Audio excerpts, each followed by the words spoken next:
നമ്മളൊരു special chicken fry ആണ് ചെയ്യുന്നത്. ഫ്രൈ അല്ലെങ്കിൽ റോസ്റ്റ് എന്നും വേണമെങ്കിൽ പറയാം. കാരണം നമ്മളിത് ജസ്റ്റ് മാരിനേറ്റ് ചെയ്ത് ഫ്രൈ ചെയ്യാവുന്ന പോലെ മാരിനേറ്റ് ചെയ്തതിന് ശേഷം തേങ്ങാപ്പാലിലാണ് ഇത് ഫ്രൈ ചെയ്തെടുക്കുന്നത്, അതായത് വറ്റിച്ചെടുക്കുന്നത്. അപ്പം നമുക്ക് അതിനായിട്ട് ഞാനിവിടെ ഒരു 1/2 കിലോ ചിക്കനാണ് എടുത്തിട്ടുള്ളത്, എല്ലോട് കൂടിയിട്ടുള്ള പീസ് തന്നെ. ഇത് ആദ്യം ഒന്ന് മാരിനേറ്റ് ചെയ്യണം. അതിനായിട്ട് ഒരു 4 അല്ലി വെളുത്തുള്ളി, ഒരു ചെറിയ പീസ് ഇഞ്ചി, ഒരു പച്ചമുളക്, കുറച്ച് കറിവേപ്പില, ഒരു 1/2 ടീസ്പൂൺ കുരുമുളക്, ഇതും കൂടെ ചേർത്ത് മിക്സിയിലിട്ട് നന്നായിട്ടൊന്ന് പേസ്റ്റ് ആക്കി എടുക്കാം. ചതച്ച് വെച്ചിട്ടുള്ള ഇഞ്ചി വെളുത്തുള്ളി പേസ്റ്റ് ഇതിലേക്ക് ഇട്ട് കൊടുക്കാം. എരിവിന് ആവശ്യമായിട്ട് നമുക്ക് മുളക് പൊടി വേണം. അപ്പോൾ ഇതിലേക്ക് ഞാൻ കാശ്മീരി ചില്ലിയാണ് ഇപ്പോൾ എടുക്കുന്നത്. ഇത് 1-2 ടേബിൾ സ്പൂൺ ഇട്ട് കൊടുക്കുക. അതൊരു 1.5 ടേബിൾ സ്പൂൺ ഇട്ട് മിക്സ് ചെയ്തിട്ട് വേണമെങ്കിൽ ഇട്ട് കൊടുക്കുക. 1/4 ടീസ്പൂൺ മഞ്ഞൾപ്പൊടി,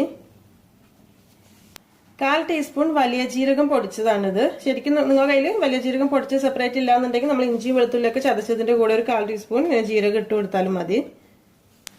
1/4 teaspoon garam masala, 1 teaspoon lemon juice, ആവശ്യത്തിനുള്ള ഉപ്പും കൂടെ ചേർത്ത് നമുക്ക് നന്നായിട്ട് ഒന്ന് മിക്സ് ചെയ്തെടുക്കാം.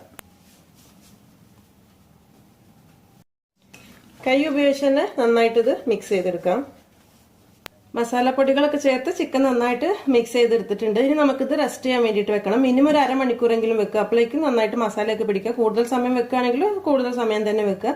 ഫ്രിഡ്ജിൽ വെക്കുകയാണെങ്കിൽ കുറച്ചുകൂടെ നല്ലതായിരിക്കും. അപ്പോൾ 1/2 മണിക്കൂർ കഴിഞ്ഞിട്ട് നമുക്കിത് റെഡിയാക്കാം. ചിക്കൻ മാരിനേറ്റ് ചെയ്ത് കഴിഞ്ഞ് 1/2 മണിക്കൂറായിട്ടുണ്ട്. നമുക്കിതിന് ഫ്രൈ ചെയ്യാം. അതിനായിട്ട് ഒരു കടായി വെച്ച് ചൂടാക്കുക. ഒരു പരന്ന കടായി ആയിരിക്കും ഇതിന് നല്ലത്, കാരണം നമ്മൾ തേങ്ങാപ്പാലിൽ വറ്റിച്ചെടുക്കാണല്ലോ ചെയ്യുന്നത്. ഇതിലേക്ക് 1 കപ്പ് നല്ല കട്ടിയുള്ള തേങ്ങാപ്പാൽ, 1/2 കിലോ ചിക്കൻ എടുക്കുന്ന സമയത്ത് ഒരു അരമുറി തേങ്ങയുടെ അടുത്ത് ചിരവെടുക്കുക. അതിൽ നിന്ന് അധികം വെള്ളമൊന്നും ചേർക്കാതെ നല്ല കട്ടിയുള്ള തേങ്ങാപ്പാലായിരിക്കണം, എന്നാലേ കറക്റ്റ് ടേസ്റ്റ് കിട്ടുള്ളൂ. അത് ഇതിലേക്ക് ഒഴിച്ചു കൊടുക്കാം.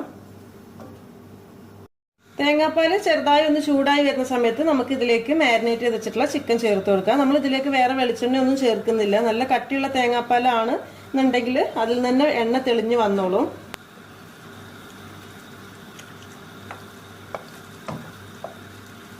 എല്ലാം ചേർത്ത് നന്നായിട്ടൊന്ന് മിക്സ് ചെയ്ത് കൊടുക്കാം. ആദ്യത്തെ ഒരു 5-6 മിനിറ്റ് നമുക്ക് ഒന്ന് അടച്ചു വെച്ച് വേവിക്കാം. അത്യാവശ്യം ഒന്ന് വെന്തതിന് ശേഷം പിന്നെ നമുക്ക് തുറന്ന് വെച്ച് വറ്റിച്ചെടുക്കാം. ഇനിയിപ്പോൾ ഇതൊന്ന് ചിക്കനിലുള്ള കുറച്ച് വെള്ളവും കൂടെ ഇറങ്ങിയിട്ട് ഒരു ഇത്തിരി കൂടെ വെള്ളമായിട്ട് അതങ്ങ് വറ്റി വന്നോളൂ. ഇത് നമ്മൾ വേവിച്ചെടുക്കുന്നത് ഒരു ലോ ടു മീഡിയം ഫ്ലെയിമിലായിരിക്കണം. ഹൈ ഫ്ലെയിമിലിട്ട് പെട്ടെന്ന് വറ്റിക്കരുത്, കാരണം തേങ്ങാപ്പാൽ വറ്റി പോവുകയും ചെയ്യും, ചിക്കൻ കുക്കാവില്ല. നമുക്കൊരു 10-15 മിനിറ്റ് എന്തായാലും വേണ്ടി വരും കറക്റ്റ് കുക്കായി കിട്ടാൻ വേണ്ടിയിട്ട്. നമ്മളിത് അടച്ചു വെച്ച് കഴിഞ്ഞ് ഇപ്പോൾ കറക്റ്റ് ഒരു 6 മിനിറ്റ് കഴിഞ്ഞിട്ടുണ്ട്. ചിക്കനിൽ നിന്ന് അത്യാവശ്യം വെള്ളമൊക്കെ ഇറങ്ങി തേങ്ങാപ്പാലും കൂടി നല്ലൊരു ഗ്രേവിയായി വന്നിട്ടുണ്ട്. ഇനി നമുക്കിതൊരു ചെറിയ തീയിലിട്ടിട്ട് ഒരു 10-12 മിനിറ്റ് കൂടെ നന്നായിട്ട് വറ്റിച്ചെടുക്കണം. അപ്പോഴേക്കും ചിക്കൻ നന്നായിട്ട് വെന്ത് തേങ്ങാപ്പാലൊക്കെ വറ്റി വരിക. ചിക്കൻ അത്യാവശ്യം ഒന്ന് കുക്കായി കഴിഞ്ഞാൽ പിന്നെ നമുക്ക് മീഡിയം ടു ഹൈ ഫ്ലെയിമിലിട്ട് ഈ തേങ്ങാപ്പാലങ്ങ് വറ്റിച്ചെടുക്കാം. ഇപ്പോൾ കണ്ടില്ലേ, സൈഡിലൊക്കെ ചെറുതായിട്ട് എണ്ണയൊക്കെ തെളിഞ്ഞ് വരുന്നുണ്ട്. ഇപ്പം നമ്മൾ എടുക്കുന്ന തേങ്ങ, അതായത് അതിൻ്റെ പാലനുസരിച്ച് ഉണ്ടാവും കേട്ടോ ഈ എണ്ണ തെളിഞ്ഞ് വരുന്ന. അത്യാവശ്യം മൂത്ത തേങ്ങയൊക്കെ ആണെങ്കിൽ നല്ല തേങ്ങാപ്പാലായിരിക്കുള്ളൂ. ചെറിയ തേങ്ങയൊക്കെ ആണെന്നുണ്ടെങ്കിൽ അത്രയ്ക്ക് എണ്ണ വരില്ല. അപ്പോൾ നിങ്ങൾ ഇങ്ങനെ റോസ്റ്റ് ചെയ്ത് വരുന്ന സമയത്ത് തീരെ എണ്ണ എല്ലാം തോന്നുകയാണെങ്കിൽ 1 ടേബിൾ സ്പൂണൊക്കെ വെളിച്ചെണ്ണ വേണമെങ്കിൽ ഒഴിച്ച് കൊടുക്കാം. ഞാനിപ്പോൾ ഇവിടെ എന്തായാലും വെളിച്ചെണ്ണ വേറെ എക്സ്ട്രാ ഒഴിച്ച് കൊടുക്കുന്നൊന്നുമില്ല. അത്യാവശ്യം ഒന്ന് വറ്റി വരുന്ന സമയത്ത് നമുക്കിതിലേക്ക് കുറച്ച് തേങ്ങാക്കൊത്തും വേണമെങ്കിൽ ഒരു 1-2 പച്ചമുളക് കൂടെ ചേർത്ത് കൊടുക്കാം. എരിവ് നോക്കിയിട്ട് മാത്രം ചേർത്താൽ മതി, കാരണം നമ്മൾ ഇതിൽ ചേർത്തിട്ടുള്ളത് കാശ്മീരി ചില്ലിയാണ്. അപ്പോൾ അതുകൊണ്ട് തന്നെ അത്രയ്ക്കൊരു എരിവ് ഉണ്ടാവില്ല. അപ്പോൾ ഒരു ഇത്തിരി സ്പൈസി വേണം, എന്നാലാണ് നമ്മൾ ഈ ഒരു റെസിപ്പി ടേസ്റ്റ് ഉണ്ടാവുള്ളൂ. അപ്പോൾ നമ്മുടെ ഇഷ്ടത്തിനനുസരിച്ച് ചേർത്ത് കൊടുക്കാം. വേണമെന്നുണ്ടെങ്കിൽ ഇത്തിരി കൂടെ കളർ വേണമെന്നുണ്ടെങ്കിൽ ഈ സമയത്ത് ഒരു ഇത്തിരി കൂടെ കാശ്മീരി ചില്ലി പൗഡർ കൂടെ ചേർക്കാം. ഈ സമയത്ത് നമുക്ക് ഇതിലേക്ക് കുറച്ച് കറിവേപ്പില കൂടെ ചേർത്തൊന്ന് മിക്സ് ചെയ്ത് കൊടുക്കുക. ഇനി നമുക്ക് ഈ ഒരു ഗ്രേവിയോട് കൂടെ കഴിക്കണമെന്നുണ്ടെങ്കിൽ അങ്ങനെയും കഴിക്കട്ടെ. ഈ ഒരു സ്റ്റേജിൽ തന്നെ നല്ല ടേസ്റ്റ് ആയിരിക്കും തേങ്ങാപ്പാലൊക്കെ ആയിട്ട്. ഞാനെന്തായാലും കുറച്ചുകൂടി ഒരു ഡ്രൈ ഫ്രൈ ആക്കുന്നുണ്ട്. ശരിക്കും ഈ ഒരു റെസിപ്പി എനിക്ക് തന്നിട്ടുള്ളത് നമ്മുടെ ഒരു സ്ഥിരം വ്യൂവർ ആയിട്ടുള്ള നാസ്നിയാണ്. അവൾ പറഞ്ഞു തന്ന റെസിപ്പി ആയിരുന്നത്. ചെയ്ത് നോക്കിയപ്പോൾ നല്ല ടേസ്റ്റ് ആയിട്ട് തോന്നി. അപ്പോൾ നിങ്ങളുമായിട്ട് ഷെയർ ചെയ്യാമെന്ന് വിചാരിച്ചു. ശരിക്കും നല്ല ടേസ്റ്റി ആയിട്ടുള്ള ഒരു ചിക്കൻ ഫ്രൈ തന്നെയായിരിക്കും ഇത്.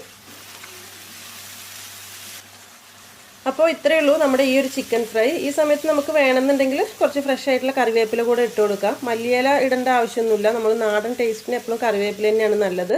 പിന്നെ നമ്മൾ ഈ തേങ്ങാപ്പാലിൽ ചിക്കൻ വറ്റി വരുന്ന സമയത്തുള്ളൊരു ടേസ്റ്റ് ഭയങ്കര ഒരു ടേസ്റ്റ് തന്നെയായിരിക്കും. ചിക്കൻ നല്ല സോഫ്റ്റും ആയിരിക്കും. ഇപ്പോൾ നമുക്ക് കാണുമ്പോൾ ചിക്കൻ അത്യാവശ്യം നന്നായിട്ട് ഫ്രൈ ആയ പോലെ തന്നെ തോന്നുന്നുണ്ടല്ലോ. ശരിക്കും നമ്മൾ ആ തേങ്ങാപ്പാലിൽ നിന്നുള്ള എണ്ണ ഇറങ്ങിയിട്ട് ഫ്രൈ ആയി വന്നതാണത്. അപ്പം ഞാൻ പറഞ്ഞ പോലെ നല്ല തേങ്ങാപ്പാലാണെന്നുണ്ടെങ്കിൽ നമുക്ക് വെളിച്ചെണ്ണ ഒന്നും ചേർക്കേണ്ട ആവശ്യമില്ല.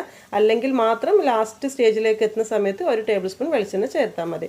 അപ്പോൾ തീർച്ചയായിട്ടും നിങ്ങൾ ട്രൈ ചെയ്ത് നോക്കുക, നിങ്ങൾക്ക് എന്തായാലും ഇഷ്ടപ്പെടും. പിന്നെ നമ്മളിത് മാരിനേറ്റ് ചെയ്ത സമയത്ത് 2-3 ചെറിയുള്ളി കൂടെ ഉണ്ടെങ്കിൽ അതുകൂടി ഇട്ട് മിക്സ് ചെയ്യണം കുറച്ചുകൂടെ നല്ലതാട്ടോ. എൻ്റെ കയ്യിൽ നല്ല ഫ്രഷ് ആയിട്ടുള്ള ചെറിയുള്ളി ഇല്ലാത്തതുകൊണ്ടാണ് ഞാൻ ഇതിലേക്ക് ചേർക്കാതിരുന്നത്. അപ്പോൾ നിങ്ങളുടെ കയ്യിലുണ്ടെങ്കിൽ അതുകൂടി ചേർക്കാം. നമ്മുടെ ഈ ഒരു ചിക്കൻ ഫ്രൈ വളരെ ഈസിയാണ് ഉണ്ടാക്കിയെടുക്കാനായിട്ട്. എന്നാൽ നല്ലൊരു കിടിലൻ ടേസ്റ്റും ആയിരിക്കും. ചപ്പാത്തിയുടെ കൂടെ, അപ്പത്തിൻ്റെ കൂടെ അല്ലെങ്കിൽ ഗീ റൈസിൻ്റെ കൂടെയൊക്കെ സൈഡായിട്ട് കഴിക്കാൻ പറ്റുന്ന നല്ലൊരു റെസിപ്പി തന്നെയായിരിക്കും. അപ്പം നിങ്ങൾ തീർച്ചയായിട്ടും ട്രൈ ചെയ്ത് നോക്കിയിട്ട് ഫീഡ്ബാക്ക് ഒക്കെ അറിയിക്കുക. അതുപോലെ തന്നെ വീഡിയോ ഇഷ്ടപ്പെട്ടിട്ടുണ്ടെങ്കിൽ ലൈക്ക് ചെയ്യാനും ഷെയർ ചെയ്യാനൊന്നും മറക്കരുത്. താങ്ക്